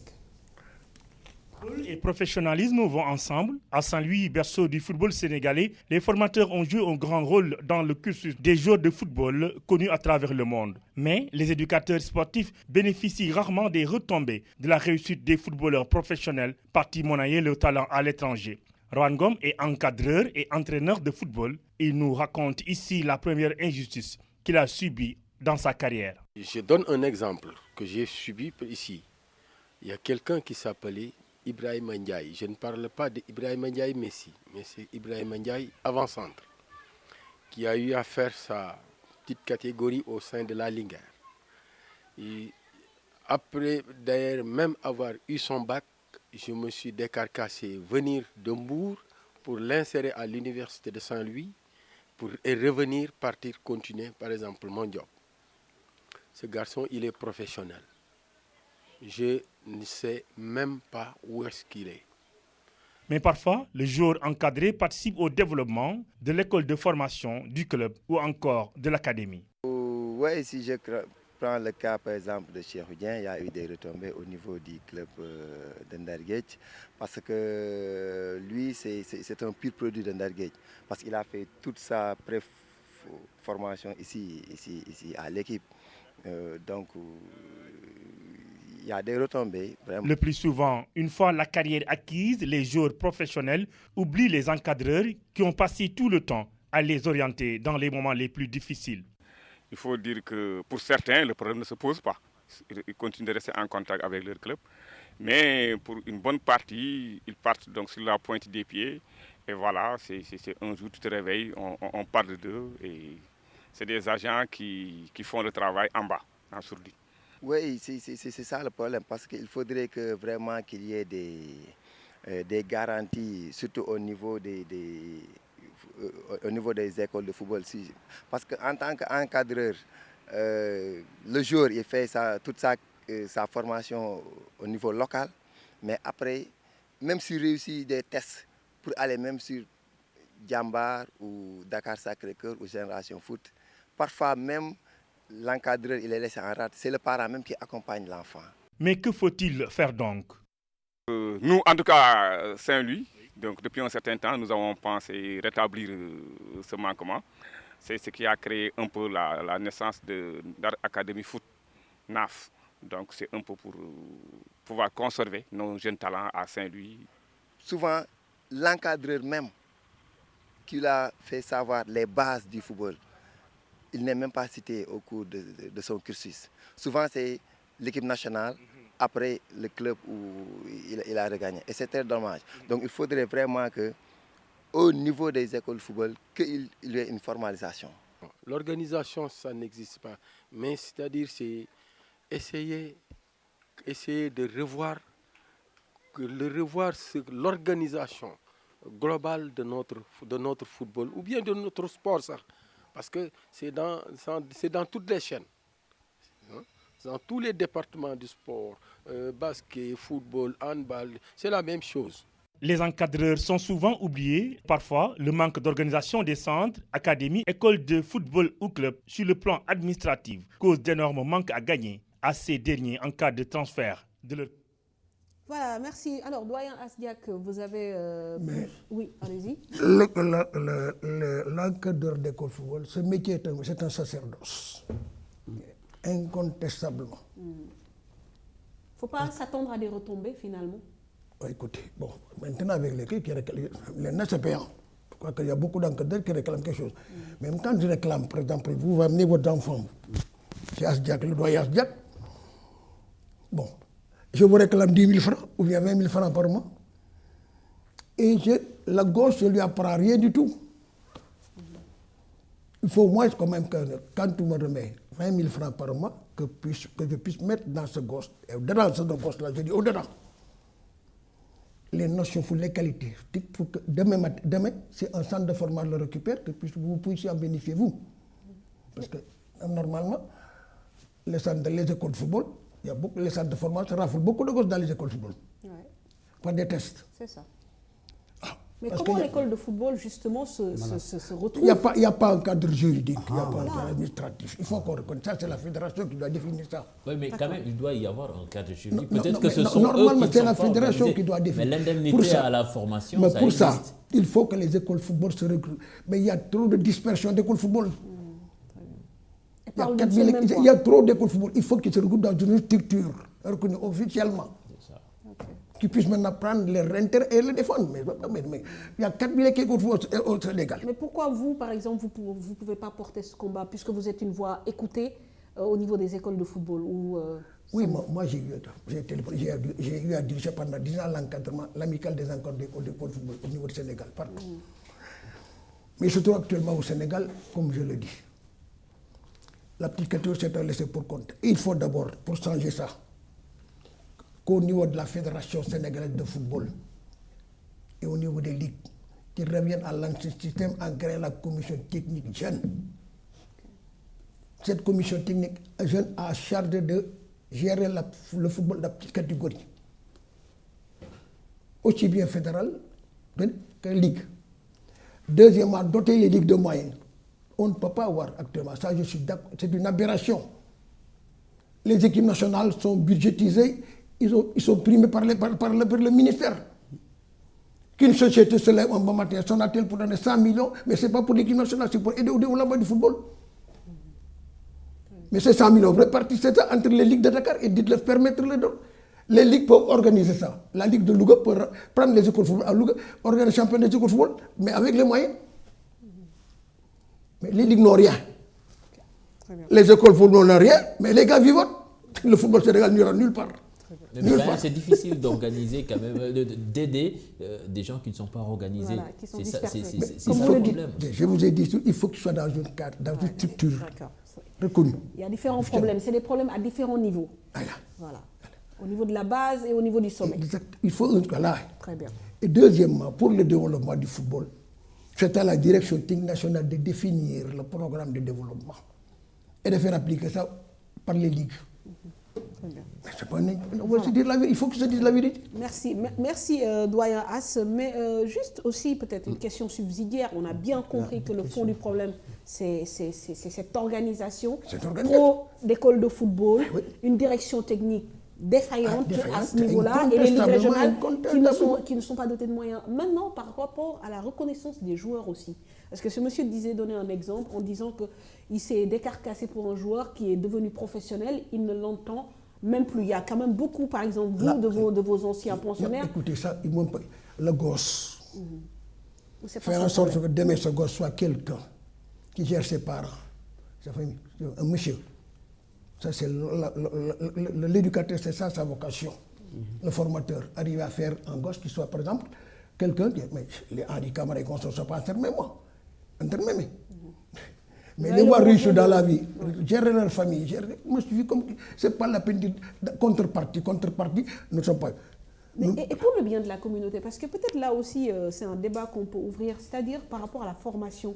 On a vu des joueurs, par exemple, je donne l'exemple tout bête de Thierry Henry, qui aux Ulysse a financé un terrain synthétique pour son quartier, pour que les gamins puissent jouer. Et ils sont nombreux à le faire. Mais au Sénégal, on ne voit pas les joueurs avoir ce genre d'initiative. C'est-à-dire le bien collectif. L'organisation, les infrastructures, ici au Sénégal, il en manque, incontestable. Ce n'est pas parce qu'on crée le stade dans les régions qu'on développera le football, le sport sénégalais. Parce que ces stades ne sont pas à la portée de tout le monde. Des Modou, vous payez. C'est des stades de compétition. Vous payez. Hassan Diouf, vous payez. Astavola, Demba, qui est l'autre, vous payez. Alassane Diouf payé. Dakar Sacré-Cœur. Mais comment voulez-vous débloquer? Donc il faut que les mairies, qu'au niveau des collectivités... Ce sont les municipalités qui doivent créer des des infrastructures dans leur cité. Ouais. Avec l'aide aussi des joueurs qui ont peut-être réussi et qui peuvent démarcher des partenaires ou apporter une contribution financière. Et ces joueurs-là n'ont pas cette mentalité. Il faut leur inculquer. Qu'est-ce que vous pouvez faire? On peut leur inculquer ça. Par exemple, les éducateurs de foot, je pense que parmi les valeurs, c'est les valeurs de civisme qu'il faut aussi inculquer aux jeunes. Et de reconnaissance aussi. Quand on vous a permis de développer votre carrière, ou en tout cas d'éclore, rendez aussi à la communauté. Rendre la communauté, ce n'est pas des joueurs actuels. C'est pas maintenant il y a l'exemple de Yann Thiam que vous connaissez bien. Oui, Yann, lui, il est allé construire à Matam. Voilà. Avec l'aide des partenaires. Non, le problème du développement du football, c'est très simple. Franchement. Parce que vous avez la fédération qui gère le football national. Vous avez les ligues. Le démembrement de la fédération, ce sont les ligues. À charge de développer le football. Les championnats juniors, cadets et autres. Mais je ne peux pas comprendre que la fédération qui s'enrichit au détriment des ligues. Incontestablement, je ne peux pas. C'est une aberration. Que la fédération touche 100 millions ou 200 millions de sponsoring, mais c'est pour aider aux ligues, ce n'est pas pour l'équipe nationale. Mais il faudrait alors poser la question de savoir où va cet argent. Ah ben ça, c'est ça.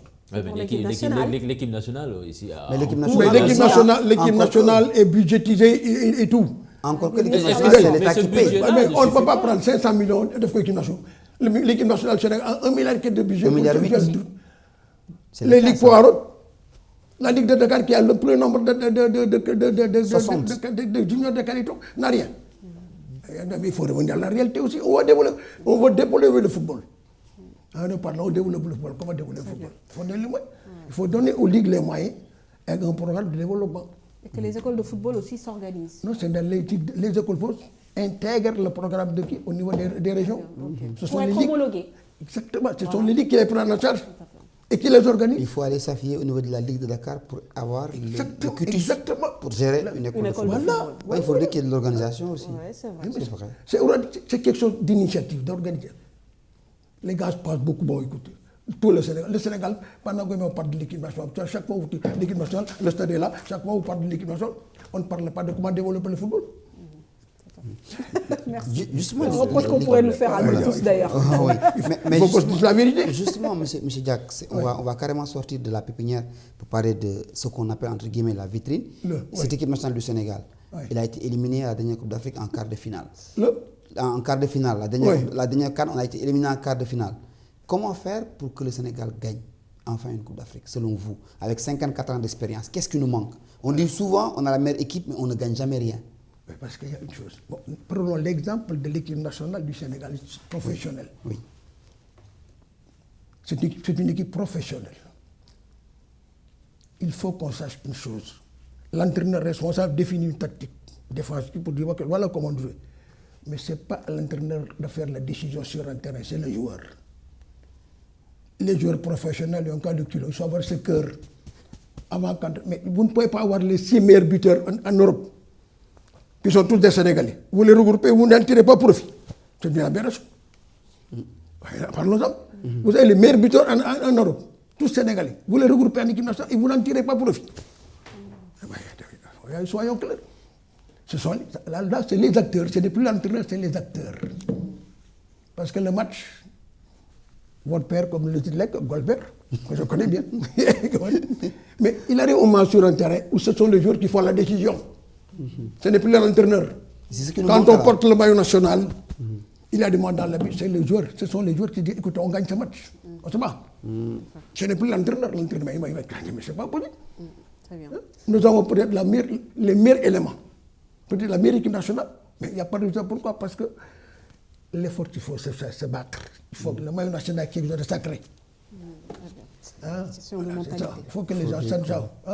Et malheureusement, on nous manque encore la personne morale. Parce que l'équipe nationale là-bas avait une personne morale, la de Beskay Diop.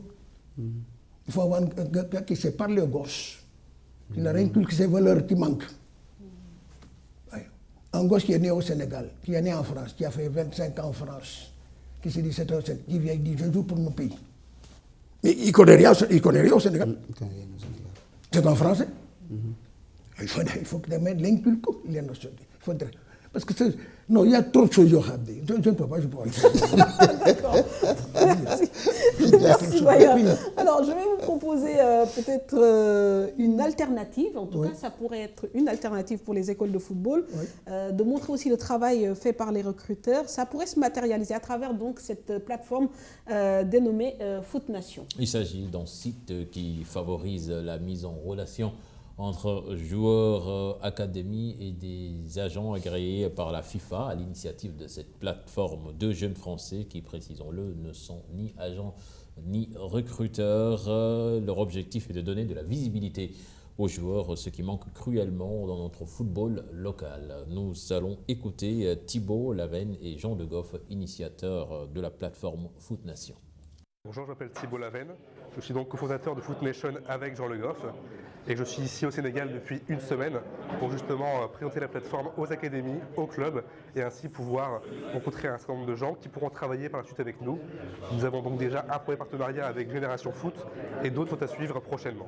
Pour sécuriser la plateforme, nous avons très simplement trouvé une solution, c'est-à-dire qu'en fait, sur la plateforme, il y aura principalement deux profils, un profil joueur et académie et un profil observateur. Observateur sera composé uniquement d'agents référencés, licenciés, donc des agents avec une licence FIFA que nous aurons au préalable contactés, et enfin de recruteurs de clubs professionnels que nous connaîtrons, dont nous savons qu'ils sont sérieux, et ainsi les joueurs se feront repérer uniquement par des gens dont nous connaissons le sérieux et qui pourront après recruter les joueurs de manière tout à fait fiable et sans avoir d'arnaque et de problèmes avec les académies locales.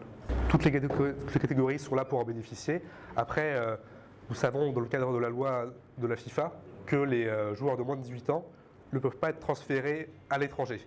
Donc les joueurs qui ont moins de 18 ans sont aussi conviés sur la plateforme, en tout cas on va dire à partir de 16 ans, pour pouvoir comme ça être déjà repérés à l'avance, mais ils ne pourront pas être transférés avant 18 ans. Cependant, nous convions bien sûr tout le monde à être sur la plateforme et ainsi pouvoir le plus tôt possible se former à la vidéo, au montage et s'habituer à pouvoir se faire repérer et acquérir de la visibilité. Nous parlons actuellement avec un certain nombre de clubs comme le Jaraf par exemple, Mer Italie, Génération Foot, on a signé avec eux ce matin. On parle également de manière très avancée avec Diambars. Je ne sais pas si j'ai oublié les clubs, Jean, mais nous avons également des rendez-vous avec Dakar Sacré-Cœur. Nous avons vu l'AS Douane. Voilà, doyen, alors peut-être ça peut vous intéresser parce qu'il y a quand même un problème aussi de visibilité de nos joueurs. De nos joueurs, de manière générale, leur performance. Pouvoir avoir la possibilité de filmer un joueur, de diffuser sa vidéo sur... Nous n'avons plus... Écoutez, il y a 2 ans, on avait des joueurs talentueux. Actuellement, on a des joueurs qui ont du talent, mais qui ne sont pas talentueux. Donc c'est devenu une denrée rare. Parce que c'est... Non, pas... Si, j'ai raison. On leur avait des Saint-Louis avec des joueurs talentueux. Mais les joueurs talentueux, c'est des joueurs qui font le spectacle. Il y a des jeunes génies. Mais c'est ça, on n'a plus ce genre de joueurs. Pourquoi? Parce que ceux qui sont là n'ont jamais appris le football. C'est pas du truc, ça y a pas de... Vous prenez l'exemple de Babacar Fall, Mbaye Fall, de Christophe Sagné, tout ça. Mais c'était des joueurs talentueux. C'est des joueurs qui faisaient le spectacle. Les gens y allaient pour les voir. Le stade de Mboudiab était plein chaque fois. Quand on disait Jeanne d'Arc, Jaraf, c'était le stade de 50 000 personnes. Vous allez au stade, vous prenez le journal, le stade, le match se déroule, vous lisez votre journal tranquillement. Il n'y a rien, il n'y a plus de spectacle. Il faut qu'on se dise la vérité. Il faut qu'on se dise la vérité. Notre football est moribond. Il faut maintenant se retourner les manches et dire on travaille. Ce n'est pas de dire écoutez, il faut qu'est-ce qu'on fout en Coupe d'Afrique des clubs champions. Chaque fois qu'on y a, on est battu. Il ne faut pas y la pédale, il faut travailler. Il faut travailler, faire en sorte que si notre football est à 30, dans 2 ans, 3 ans, que ce football soit à 90%. Et ça, c'est un travail de base. Il faut travailler à la base. Il faut investir la base maintenant. N'investis pas l'équipe nationale, on ne gagnera rien tout. Alors, on va aller au Maroc, doyen, pour vous faire rencontrer un autre joueur qui, lui, n'est pas prophète chez lui au Sénégal, mais qui s'est taillé une réputation de champion dans le football marocain. Il est devenu l'un des chouchous des supporters du Wydad de Casablanca, le club le plus titré du foot marocain, après avoir débuté sa carrière avec la Linguère de Saint-Louis. Mourtada Fall est allé monnayer son talent dans le royaume chérifien plusieurs fois champion d'Afrique du Maroc, d'abord avec le Tétouan, puis avec le Wydad Casa. Murtada peut se targuer d'avoir joué en Ligue africaine des champions et d'avoir même atteint le cap des demi-finales. Il suit les traces de son grand frère Moussa Ndaw, autre idole des supporters marocains, à la rencontre d'un défenseur adulé au Maroc. C'est un reportage exclusif de Mamadou Ndiaye, des images de Petit Ndoye.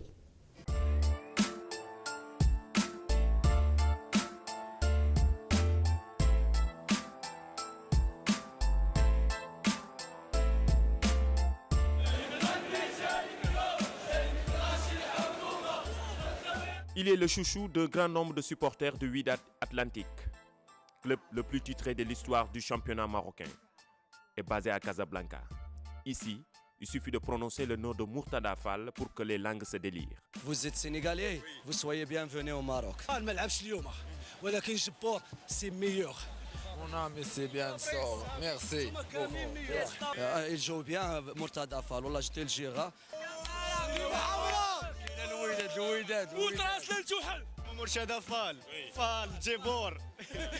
Le natif de Saint-Louis a débuté sa carrière en Ligue 1 dans le club de sa ville, en l'occurrence la Linguère de Saint-Louis, avant de rejoindre le Maroc avec un premier passage au Tétouan Club. C'était en 2006-2007. C'est avec le Tétouan qu'il décroche son premier titre de champion au Maroc en 2012.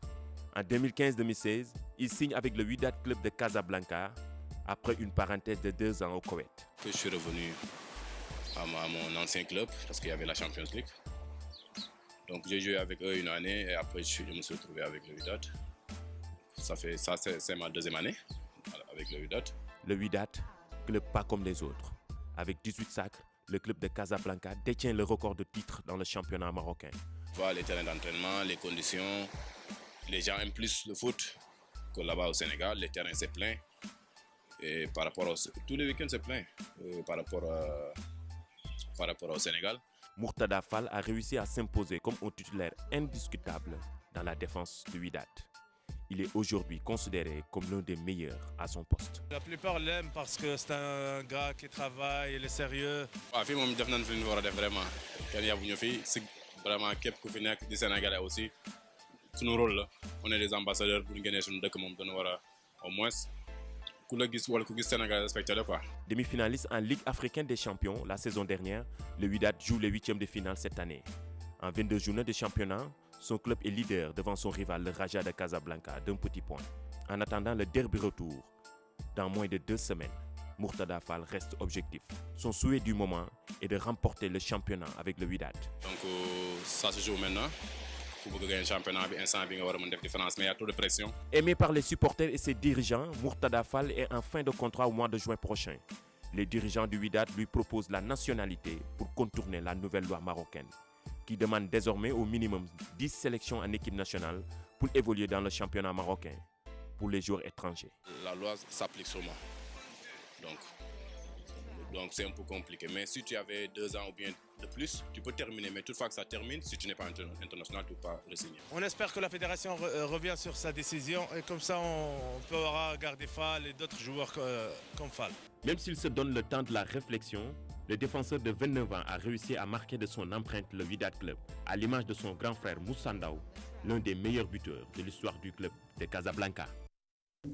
Voilà, donc présentation de Murtada Fall. Et Malal, vous avez bien raison de demander des précisions. En fait, désormais, la nouvelle règle au niveau du foot marocain, c'est que les étrangers doivent au moins avoir fait 10 sélections en équipe nationale pour pouvoir jouer dans leur championnat. C'est une manière aussi de protéger certainement les joueurs locaux. Oui. Donc, raison pour laquelle Murtada, qui arrive en fin de contrat au mois de juin, devra soit avoir la nationalité, sûrement avoir la nationalité marocaine, puisqu'il n'a jamais encore intégré l'équipe nationale. Mais quand on regarde ces images, on se rend compte quand même qu'il y a un certain engouement autour de ce championnat marocain. Et il y a également un autre bonhomme qui fait, excusez de la répétition, son bonhomme de chemin dans ce championnat marocain. C'est le défenseur du FUS de Rabat, ancien joueur aussi de Niar Italie. Il s'appelle Asmanda aussi, qui a fait les beaux jours de Niar Italie. Je pense que ce sont des joueurs aussi pour qui, il est justement, lui, voilà, il est international, mais mais il a pas joué avec l'équipe l'équipe nationale locale. avec l'équipe Ouais, il a fait, locale. je pense, le Voilà. CHAN et des Et sélections. il faut aussi aller voir de ce côté-là. Quand on parle des joueurs professionnels, je pense que c'est pas que l'Europe aussi. pas que on peut l'Europe essayer d'aller voir dans le Maroc. C'est qu'actuellement, mais ça leur permet, ils sont dans un milieu qui leur permet de s'épanouir. Et de progresser. Il y a l'infrastructure, il y a tout. Ils sont dans un milieu qui leur permet de s'épanouir. Ils s'entraînent à fond, ils mangent bien, ils ont tout ce qu'il faut. Mais pour quelques joueurs pétris de qualité, mais exactement, c'est l'explosion. C'est vrai. C'est l'explosion. Tout à fait. Alors, doyen, peut-être un dernier mot avant de vous faire quand même tirer au sort, puisque ce soir on fait gagner le maillot de Papi Misson Djilobodji. Alors, est-ce que vous êtes approché justement par les responsables du foot sénégalais, quand même 54 ans dans le foot, vous vous êtes dévoué à la jeunesse sénégalaise, vous avez tout donné pour eux jusqu'à présent encore. D'ailleurs, me le rappelez tout de suite, Thierno Seydi, Jean, vous entraînez encore des jeunes. Mais est-ce qu'aujourd'hui, vous avez justement l'occasion de parler avec les autorités du sport pour pouvoir leur donner toutes ces pistes de réflexion? Les autorités du sport ne me reconnaissent pas. Ce n'est pas la peine. Je suis de notre contingent. Comme je viens de le dire tout dernièrement, les gens expérimentés, on les oublie. Alors, au Sénégal, c'est ça. Parce que franchement, j'ai pris deux exemples. Dans le basket et dans le football. Dans le basket, j'ai pris comme exemple, par exemple, le Bonaventure Carvalho, qui a été 11 fois champion d'Afrique avec les filles. Qui partent à leur tête, on l'écarte. On les met sur la touche. Voilà, c'est un choc. Le football, on l'a vécu avec le gars qui est décédé, le Bokandé. Jules-François Bokandé. Qui a été quand même un manager, qui était prêt, qui a dit, moi, sans le football, je n'existe pas. On le met manager général, il s'entraîne, il se défoule, un moment donné, on l'écarte. Il y a qu'au Sénégal qu'on voit ça. Maintenant, notre football pour route. Il faut qu'il retourne aux anges. Il y a pas mais pour aller de l'avant, il faut se référer du passé. Très bien. D'accord. On ne peut pas rejeter le passé. Le Sénégal rejette le passé. Au niveau du basket, la basket, on a un stade.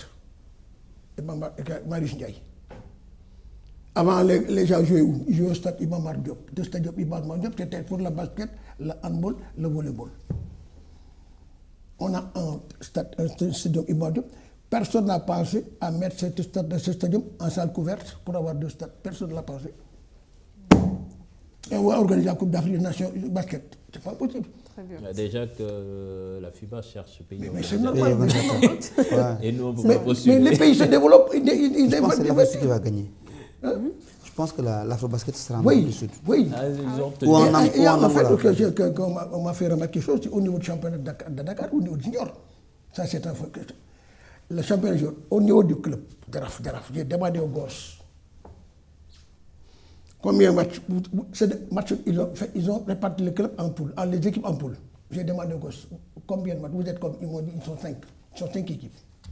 Ils jouent 4 matchs, le championnat est terminé. Ouais. Non, mais parce qu'à Dakar, il y a trop d'équipes. 4 matchs, c'est fini.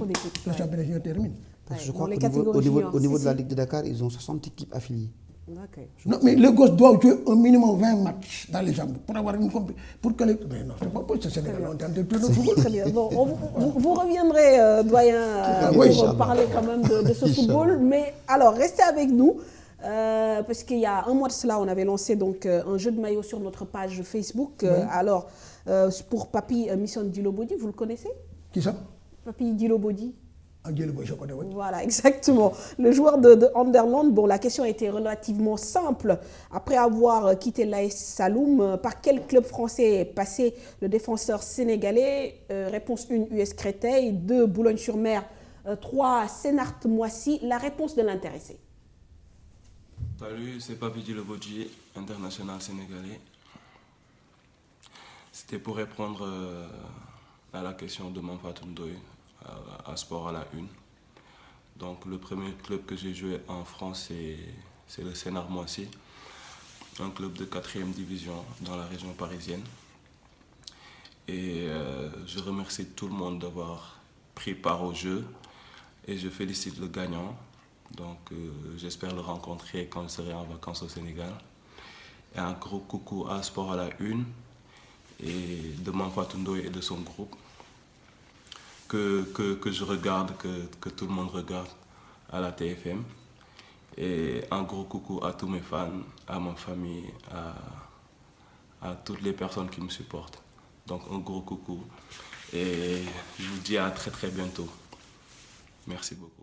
Voilà, merci Djilo Bodji donc, pour ce maillot offert. Et donc, pour tirer l'heureux gagnant, on va demander... L'heureux gagnant, c'est celui-là.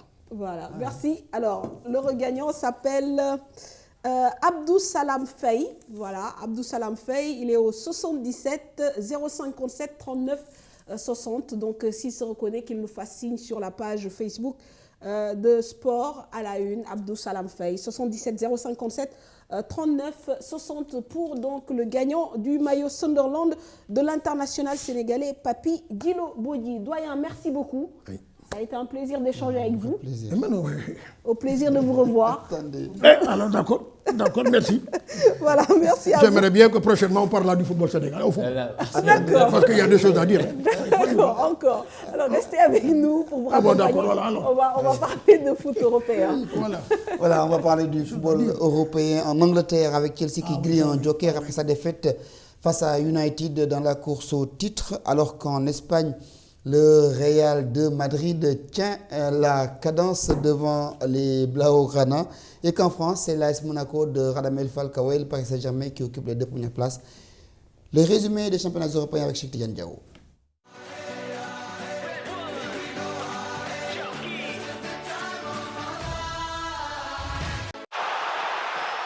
La première ligue anglaise complètement relancée avec la défaite de Chelsea à Manchester. Les Blues d'Antonio Conte ont chuté 2-0 face aux Red Devils de José Mourinho. Rashford et Herrera sont les bourreaux des Londoniens. Tottenham en a profité pour revenir à 4 points de Chelsea. Les Spurs ont battu Bournemouth 4-0. Manchester City de son côté s'impose 3-0 face à Southampton. En Espagne, le Real Madrid solide leader. Les Merengues, avec une formation remaniée, s'imposent 3-2 sur la pelouse de Riron.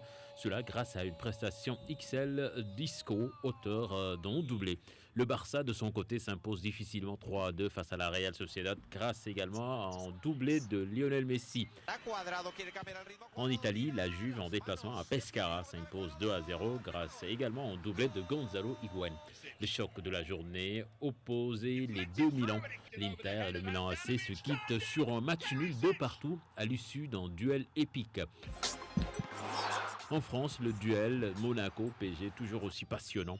Les deux équipes se sont imposées ce week-end. Cela a été plus compliqué pour Monaco, mené sur sa pelouse par Dijon et qui finit par s'imposer 2-1. Le PSG, de son côté, grâce à un doublé de Di Maria, fait plier Angers 2-0. Un clin d'œil à Ismaël Assar dans la course pour le maintien. L'attaquant du FC Metz a été l'auteur d'un chef-d'œuvre.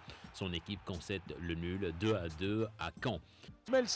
Et puis en Allemagne, le Bayern de Munich concède le nul 0 partout sur la pelouse de Leverkusen. Victoire de Dortmund 3-1 face à Francfort. Convertir su 14º gol en la campaña, la octava vez que consigue el primer.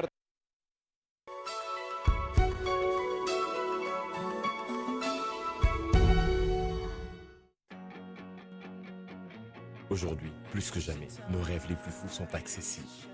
Mais pour les atteindre, il n'y a pas de secret. Il faut travailler dur, très dur, toujours plus dur. Travailler dur, oui, mais avec intelligence. Chaque décision doit être réfléchie, chaque action pensée et repensée. Aujourd'hui, plus que jamais, nous avons besoin d'être ensemble et de collaborer pour bâtir ce Sénégal dont nous rêvons tous. Aujourd'hui, nous sommes heureux de vous annoncer notre certification ISO 9001 version 2015. Preuve d'un système de management de qualité qui répond aux normes internationales. Ensemble, continuons à travailler dur, très dur, toujours plus dur.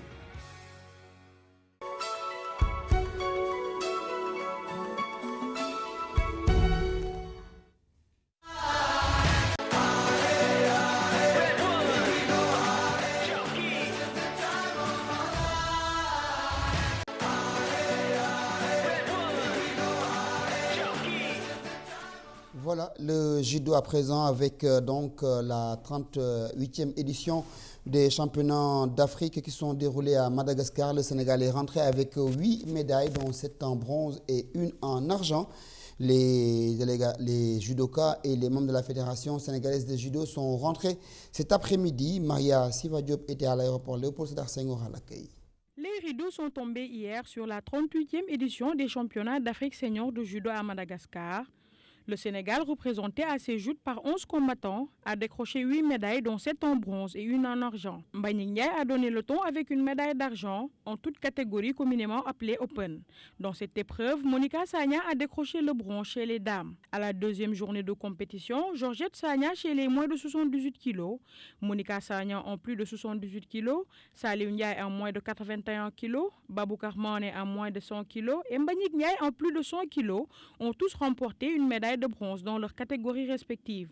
Dans les épreuves par équipe qui mettent fin au championnat d'Afrique de judo, la bande à Ismaël Diatta s'est inclinée en finale de bronze devant le Cameroun, au moment où l'équipe féminine a décroché le bronze en battant les Guinéennes. Les Lions du judo sont attendus à Dakar ce lundi. À présent, donc, nous allons écouter le président de la Fédération sénégalaise de judo, Babacar Martar Wade, satisfait de la bonne moisson de ses athlètes, même s'il aurait aimé revenir avec ne serait-ce qu'une seule médaille en or en plus. Ces propos sont recueillis par Maria Siva Diop et Marjan. Premier sentiment par rapport à cette participation du Sénégal, c'est un sentiment de satisfaction, même si nous restons quelque part sur un goût d'inachevé, parce qu'en quittant Dakar, on avait vraiment l'ambition de remonter sur les plus hautes marches du podium du judo africain. Malheureusement, le bon Dieu en a décidé autrement, mais nous ne sommes pas insatisfaits de la prestation de nos Lions lors de ces championnats de Madagascar.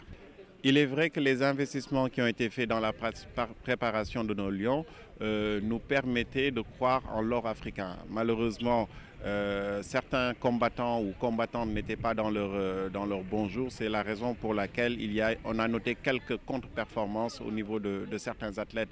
Mais il faut savoir que reconquérir l'or africain est un travail de longue haleine. Ce sont les 3e championnats d'Afrique auxquels la nouvelle fédération participe. Depuis ces 3 éditions, on se rend compte que chaque année, il y a un pas supplémentaire qui est franchi. L'année dernière, on est revenu de ces championnats avec 3 médailles. Cette fois-ci, on revient avec 8. On va continuer le travail qui a été entamé pour revenir, Inch'Allah, lors des prochaines éditions avec l'or africain.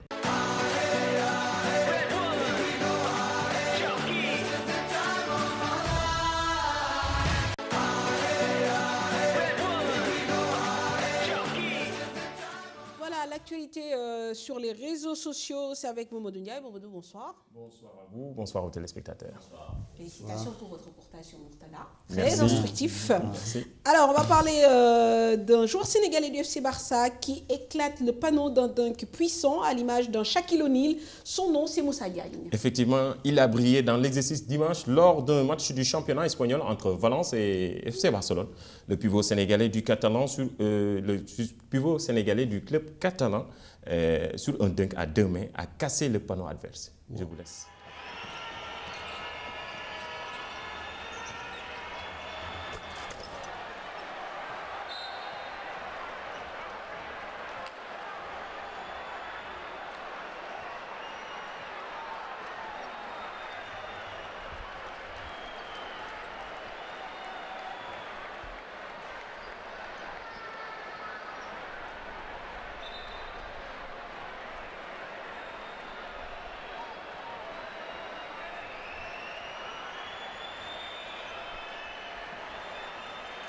Recorda que no deixarem d'animar els nostres jugadors.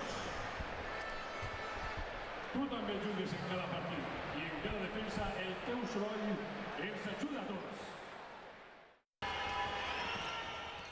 Voilà, bonne précision, bon à savoir, c'est le Barça Lassa.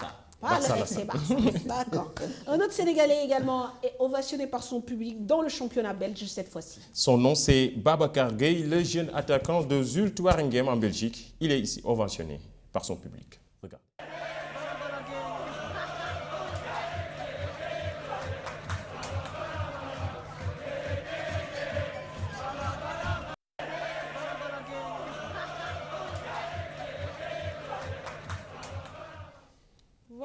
Babacar Gueye, qui apparemment déjà a pas mal de supporters aux Ultuaregem. En France, les supporters de Bastia entrent sur la pelouse et s'en prennent aux jeunes lyonnais, aux joueurs lyonnais plutôt. C'était spectaculaire ce week-end.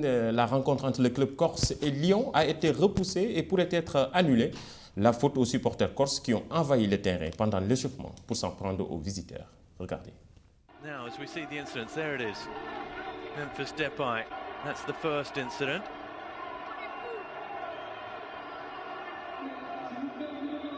There you see the goalkeeper Gorgelan taking some flying kicks. Jordan Ferry in there. You can see it here, Jordan Ferry there. Voilà, on attend bien sûr les sanctions qui devraient découler normalement de la Ligue professionnelle de football et même peut-être de la fédération. En tout cas, ça a été une sale semaine pour Lyon après les incidents au stade de l'Olympique Lyonnais. Voilà, avec Beşiktaş, cette fois-ci contre Bastia. On va parler à présent de volleyball avec une équipe de volley au Japon qui s'entraîne face à des robots. Sport et technologie, ça continue. Les robots sont en train de devenir des partenaires d'entraînement de plus en plus intéressants. L'équipe de volleyball du Japon s'entraîne ainsi face à des robots. Regardez.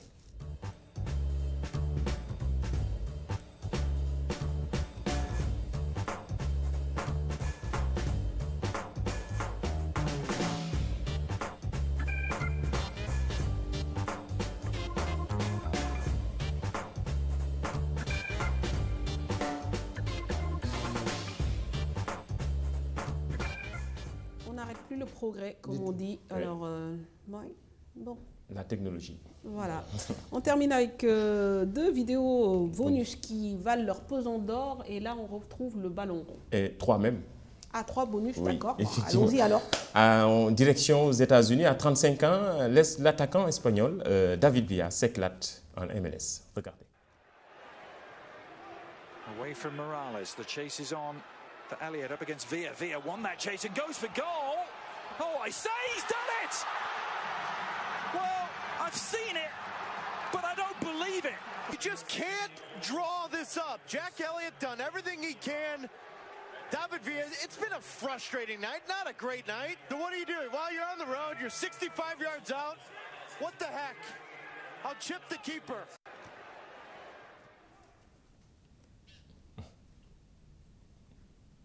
Won that chase and goes for goal. Oh, I say he's done it! Un autre but, mais cette fois-ci d'un jeune Sénégalais, et c'est en France, avec Ismaïla Sarr. Il a marqué le but de oui, on peut dire, ou bien le but de la 33e. C'est magnifique. Et puis il vient de blessure en plus. En plus. Voilà. On peut aller découvrir. J'ai adoré la célébration. L'année dernière, il évoluait à Mbargate, je ne sais pas, Dara, sur les pelouses de Dara, Mbargate. je lui attribue le ciseau d'or. C'est un joueur qui vient de la deuxième division sénégalaise. Ah oui. Voilà, il n'a pas joué en première division. En première division, effectivement. Et Ismaïla Sarr suivi par le FC Barcelone, Cheikh Tidiane Diaw. Ah, Saint-Etienne, bon, FC Barcelone. Oui, FC Barcelone, selon un tweet d'un superviseur. De Francesc Aguilar, qui est un grand journaliste catalan qui le dit. Et bon, quand même, le Barça suit beaucoup le joueur quand même. Donc, mais le fait qu'on cite Ismaïla Sarr, ça veut tout dire.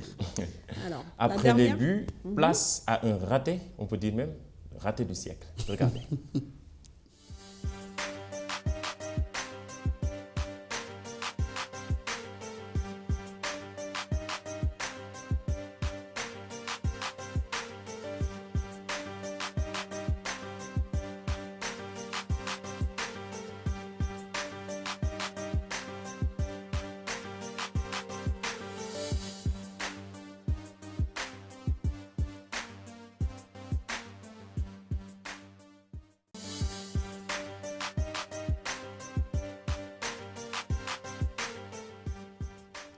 Le raté pour la fin, on va dire ça comme ça. À 10 cm de la ligne de but. C'est incroyable. Il fallait le faire. Merci Mamadou. Merci beaucoup à vous. Merci Malal. Merci, Cheikh Tidiane. se donne rendez-vous. Bonne fête de Pâques à tout le monde. Ouais, bon voilà, merci à Absa, Lily Coiffure comme d'habitude. Merci à toutes les équipes techniques, notre monteur Laï Diouf, Ibrahim Ayag, l'équipe technique bien sûr à la caméra, Youssou Baro et Khadim, puis au son, Baye, à la réalisation, le retour de Vieux Diouf et puis bien sûr à la régie Tonkara. Passez une excellente soirée, à la semaine prochaine. Au revoir. Bye bye.